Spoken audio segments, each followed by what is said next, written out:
Hola, ¿qué tal? Mis amados, mis queridos, mis respetados. Es un gustazo estar con todos ustedes en este lunes 7 de marzo de 2022. Estamos en la serie de devocionales unos a otros.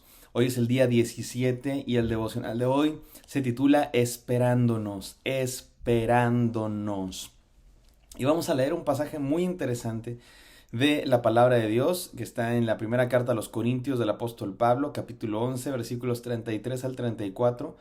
Y bueno, es muy interesante porque hay una situación muy específica que está ocurriendo en la iglesia de Corinto, de la ciudad de Corinto. Resulta que pues hay problemas, hay cosas que están haciendo mal algunos hermanos, que está dañando a otros hermanos y que está dañando pues la unidad del cuerpo de Cristo. Y es muy interesante y vamos a estudiarlo el día de hoy y encontrar enseñanzas en nuestra vida para, ya saben todos, tener mejores relaciones, porque a Dios le interesa que los seres humanos restauremos nuestra relación con Dios, que restauremos nuestra relación los unos con los otros. Eso es lo que vino a hacer Jesucristo, a morir por nosotros para, digamos que abrir la puerta a el Padre que había sido cerrada por el pecado, y la sangre de Cristo Jesús nos da la posibilidad de salvación, pero también nos da la posibilidad de amarnos bien unos a otros en el poder del Espíritu Santo. Vamos a orar. Gracias, Señor, por este tiempo devocional. Háblanos, te lo pedimos, Señor. Yo te pido, Señor, que de verdad cada persona, donde quiera que estén, Señor, donde quiera que estén, sea lo que sea que estemos haciendo ahora, que tu palabra, Señor, llegue hasta lo más profundo de los corazones y que todos escuchemos lo que necesitamos escuchar. En el glorioso y santo nombre de Cristo. Amén. Amén. Esperándonos se llama este devocional, y vamos a leer otro de esos pasajes que nos exhorta a hacer algo los unos a los otros. Así dice 1 Corintios 11, 33 al 34. Así que, hermanos míos, cuando os reunáis para comer, esperaos unos a otros. Si alguno tiene hambre, coma en su casa, para que no os reunáis para juicio. Los demás asuntos los arreglaré cuando yo vaya. ¿Qué está pasando aquí, mis queridos hermanos? ¿Qué es lo que está aconteciendo? Déjenme regreso tantito unos versículos al 17, capítulo 15, versículo 17 de 1 Corintios. Dice el apóstol Pablo: pero al darles estas instrucciones, no os alabo, no los felicito, porque no os congregáis para lo bueno, sino para lo malo. Pues en primer lugar, oigo que cuando os reunís como iglesia hay divisiones entre vosotros, y en parte lo creo, porque es necesario que entre vosotros haya bandos, a fin de que se manifiesten entre vosotros los que son aprobados y los que no son aprobados. Por tanto, cuando os reunís, esto ya no es comer la cena del Señor, porque al comer cada uno toma primero su propia cena, y uno pasa hambre y otro se embriaga. ¿Qué? ¿No tenéis casas para comer y beber? ¿O menospreciáis la iglesia de Dios y avergonzáis a los que nada tienen? ¿Qué os diré? ¿Os alabaré? En esto no os alabo.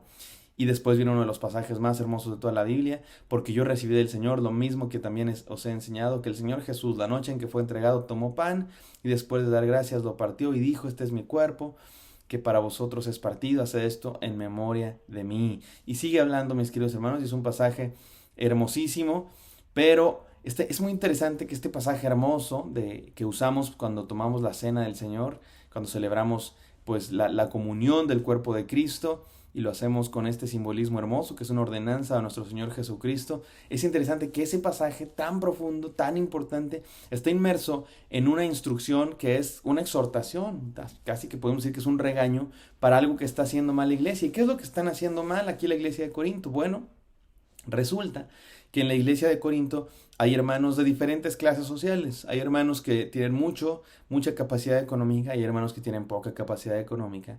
Y resulta que, bueno, hay divisiones, algunas divisiones pueden ser doctrinales, pero también se ha marcado esta división que tiene que ver más bien con una condición social. Y resulta que cuando se reúnen a compartir la cena del Señor, a celebrar la comunión, que es un recordatorio de la muerte de Cristo, su muerte redentora, y de su resurrección también, y de la esperanza en su segunda venida.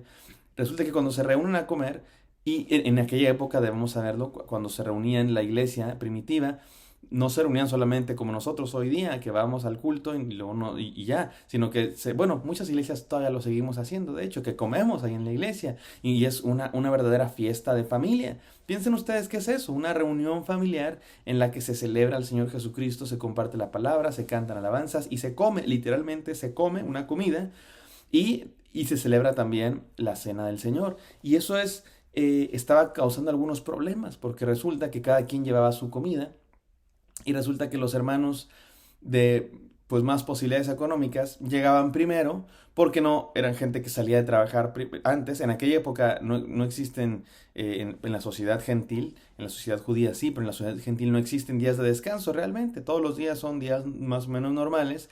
Y entonces los hermanos de potencial económico, de mayor posibilidades económicas, llegaban antes, llegaban bien preparados y llegaban con sus grandes comidas y pues comidas de gente de posibilidades económicas y llevaban incluso vino y bueno, algunos parece que incluso bebían de más de pronto en esas reuniones y de tal manera que cuando llegaban los hermanos de menos posibilidades económicas, que llegaban a comer poquito, algunos ni siquiera porque no les alcanzaba para llevar nada y bueno, había esta división y el apóstol Pablo los regaña porque les dice, ¿por qué se están por qué se están juntando para esto? Eso no tiene nada que ver con el cuerpo de Cristo, eso no tiene que ver con comer la cena del Señor, porque uno se embriaga y otro pasa hambre. De qué se trata aquí? Somos un cuerpo, es para que todos estemos juntos, para que no estemos separados los ricos y los pobres, y para que nos compartamos los unos a los otros, para que los que tengan compartan con los que no tienen, y para que los que llegan antes esperen a los que tienen que llegar después porque están en el trabajo.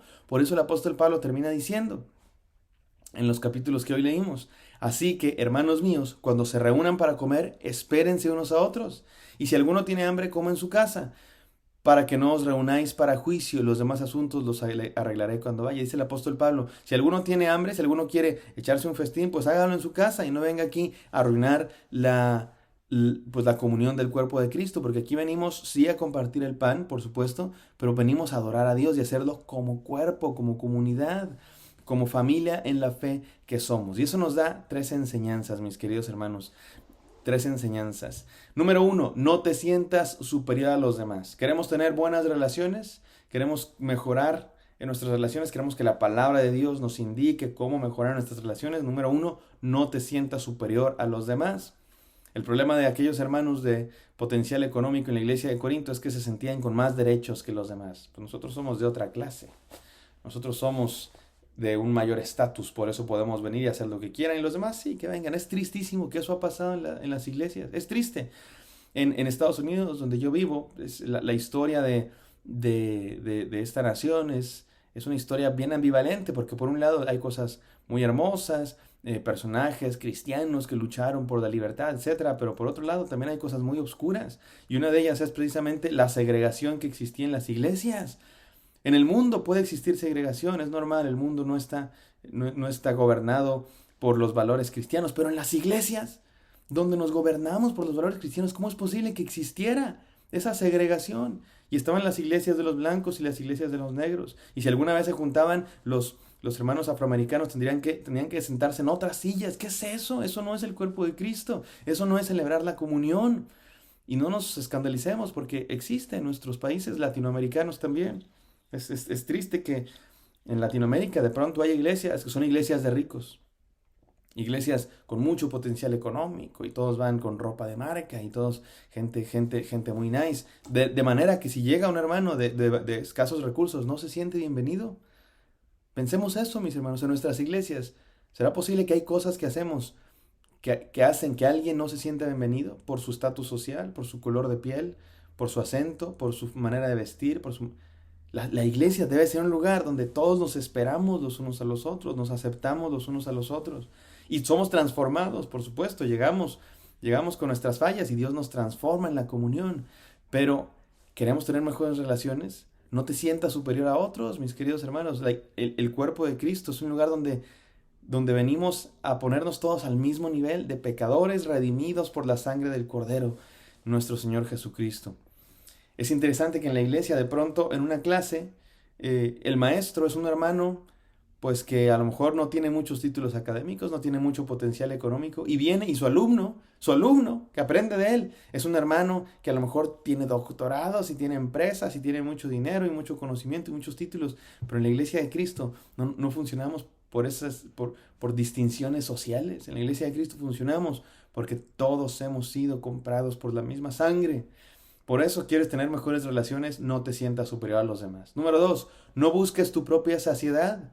Los hermanos de mayores posibilidades económicas, llegaban a saciarse ellos y no les importaba que los demás tuvieran hambre. Mis hermanos, eso no puede pasar en el cuerpo de Cristo. Y quieres tener mejores relaciones, no busques tu propia saciedad, busca satisfacer las necesidades de otros. Ya hemos dicho mucho eso en estos devocionales. Y número 3, espera a otros con paciencia. Sé paciente con otros. ¿Les ha pasado que llegan a... Imagínate, que invitas a alguien a comer y llega poquito tarde porque el tráfico, lo que sea, y cuando llega a comer resulta que ya todos comieron, resulta que ya no lo esperamos a comer. Y bueno, a lo mejor tú puedes decir, oye, pero qué grosería que llegó tarde. Pues sí, pero a lo mejor llegó tarde por otras situaciones, ¿no? Lo que estoy queriendo decir aquí, no estoy haciendo un llamado, mis hermanos, a esperarnos o a no esperarnos, estoy haciendo un llamado eh, a tener esta paciencia los unos con los otros. Cuando el apóstol Pablo dice, espérense los unos a los otros, está diciendo, valórense los unos a los otros, considérense importantes los unos a los otros, tengan paciencia los unos con los otros, porque eso es el cuerpo de Cristo. Este devocional se tituló Esperándonos y tiene que ver con no sentirse superior a los demás. No te sientas superior a los demás. No busques tu propia saciedad. Espera a otros con paciencia. Vamos a orar. Gracias, Señor, por esta porción de tu palabra que nos desafía a esperarnos los unos a los otros, Señor. Y eso es mucho más que simplemente esperar físicamente. Tiene que ver, Señor, con tenernos paciencia. Tiene que ver con no sentirnos superiores. Señor, tiene que ver con no preocuparnos solo por nuestras necesidades, sino por las demás, los de los demás. Permítenos hacerlo así con todos nuestras relaciones, Señor, y mostrar, Señor, nuestro cristianismo a través de nuestras relaciones con otros. Te pedimos que mejoremos nuestras relaciones y yo te pido por todos mis hermanos que están escuchando, Señor, que cada uno de nosotros podamos poner en práctica esto que estamos aprendiendo. Te pido por los enfermos, Dios, dale sanidad. Te pido por los necesitados. Te pido por lo que pasa en nuestro mundo, Señor. Ayúdanos a aprender.